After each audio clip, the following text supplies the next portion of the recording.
सो यार हम लोग कंटिन्यू करते हैं हमारी book think and grow rich. आज जो है मैं थोड़ा सा कल का रिवीजन नहीं करवा रहा। आज हम लोग आगे बढ़ते हैं। द लास्ट ग्रेट प्रॉफिट रहे। मोहम्मद एक बहुत बड़े प्रॉफिट थे, लेकिन उन्होंने कभी कोई जादू नहीं किया। ना ही वो मिस्टिक थे, ना ही उनकी कोई स्कूलिंग हुई थी, ना ही उन्होंने अपना मिशन चालू किया ट्रू रिलीजन का। वो सिर्फ मजाक उड़ाए गए थे और लोगों ने कहा था वो पागल है। बच्चे मस्तियां करते थे उनके साथ और वुमेन जो है वो कचरा फेंक देती थी उनके ऊपर। उन्हें अपनी ही सिटी मक्का से निकाल दिया गया था और उनके फॉलोअर्स जो थे उन लोगों को तो दुनियादारी से ही निकाल दिया गया था और उन्हें भेज दिया गया था रेगिस्तान के अंदर। जब वो 10 साल तक लोगों को बताते रहे, तब उनके पास दिखाने के लिए कुछ भी नहीं था, सिर्फ गरीबी थी। लेकिन और 10 साल निकले और वो पूरे अरेबिया के डिक्टेटर बन गए, मक्का के रूलर बन गए और एक पूरी नई जाति को उन्होंने जन्म दिया, जो कि दानुबे और पायरीन जैसी उनसे भी पहले जो लोग थे उन सबको हटाने वाले थे।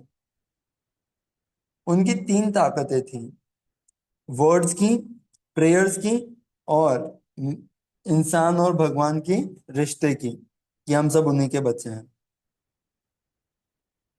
तो उनका करियर कभी कोई समझ नहीं देता था। मोहम्मद का जन्म हुआ था कि वो अपने फैमिली मेंबर्स मक्का को लीड कर पाए।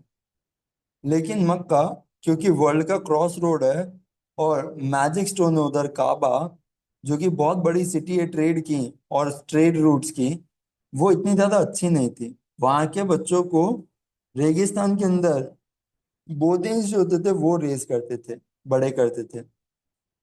तो मोहम्मद इसके लिए जब उनकी बड़ी हुई थी तब उन्होंने जो अपनी ताकत जो है वो नोमैड और विरेशियस मदर्स जो होती हैं, ठीक है, जो थोड़ी सी डेजर्ट्स में या जंगलों में रहने वाली, वो मदर्स से अपनी नर्चरिंग पूरी ली है। तो वो भेड़ बकरियों को घुमाते थे और थोड़े ही टाइम के अंदर उन्होंने एक विडो को खरीदा जो कि उनके कारवां की लीडर बने। इसके बाद वो पूरे ईस्टर्न वर्ल्ड घूमने गए, बहुत सारे लोगों से बात की और उन्होंने देखा कि क्रिश्चियनिटी जो है वो धीरे धीरे अब तबाह हो रही है। जब वो 28 के थे तो खदीजा, वो विडो जिसके ऊपर वो देखते थे, उन्होंने उससे शादी कर ली। उनके फादर ऑब्जेक्ट करते ऐसी मैरिज के लिए, तो उन्होंने शराब पी और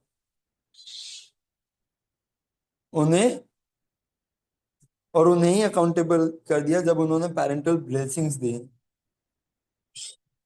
ओके। अगले 12 साल तक मोहम्मद एक बहुत ही रिच और रिस्पेक्टेड ट्रेडर की तरह रहे। लेकिन फिर वो घूमने गए और एक दिन जब वो लौटे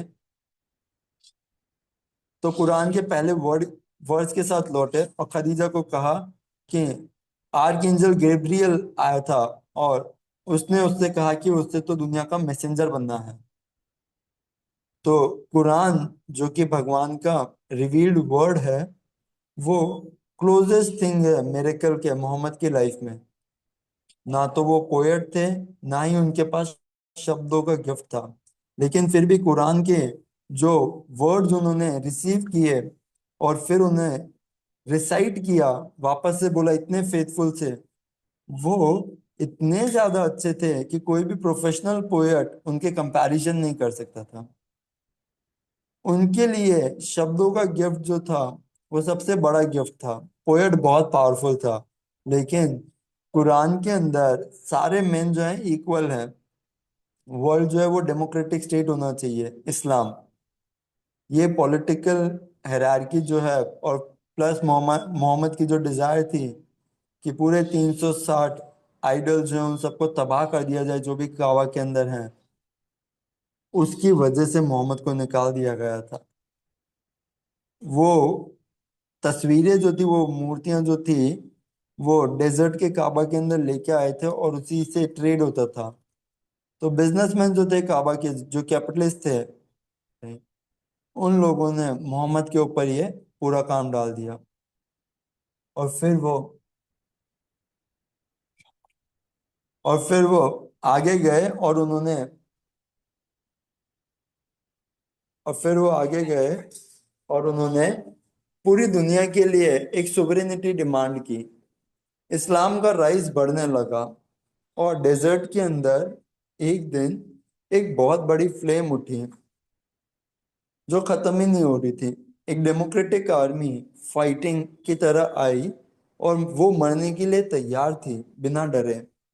मोहम्मद ने ज्यूज और क्रिश्चियन को इनवाइट किया कि वो उन्हें ज्वाइन करे, क्योंकि वो एक नया रिलीजन नहीं बना रहे थे। वो उन सब लोगों को बुला रहे थे जो भी एक गॉड और एक फेथ के अंदर मानना चाहते हैं।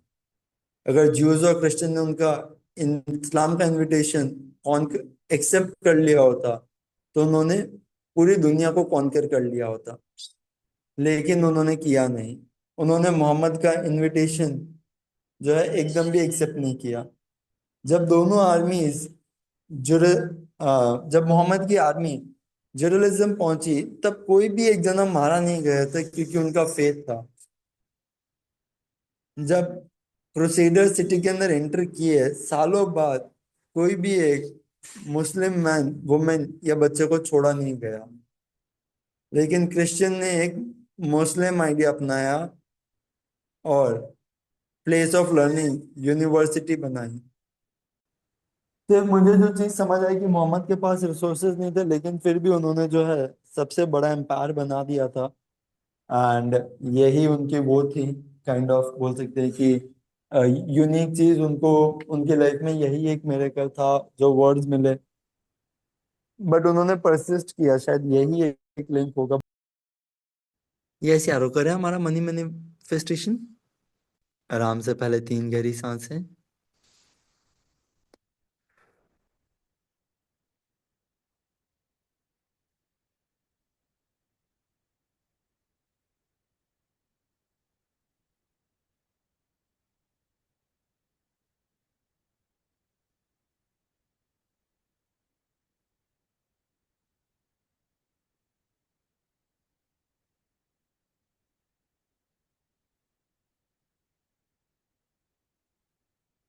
I am rich, I am rich, I am rich, I am rich, I'm providing value and I'm getting value.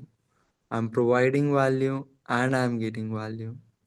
I'm providing value and I'm getting the value.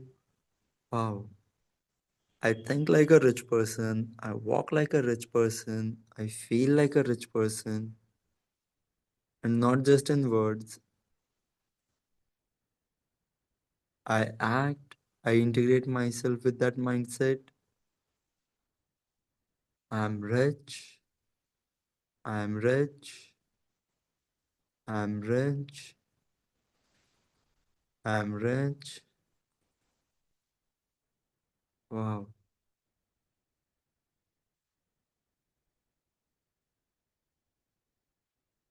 Feel yourself. Feel yourself, providing that value, that service, achieving that definite purpose with an organized plan.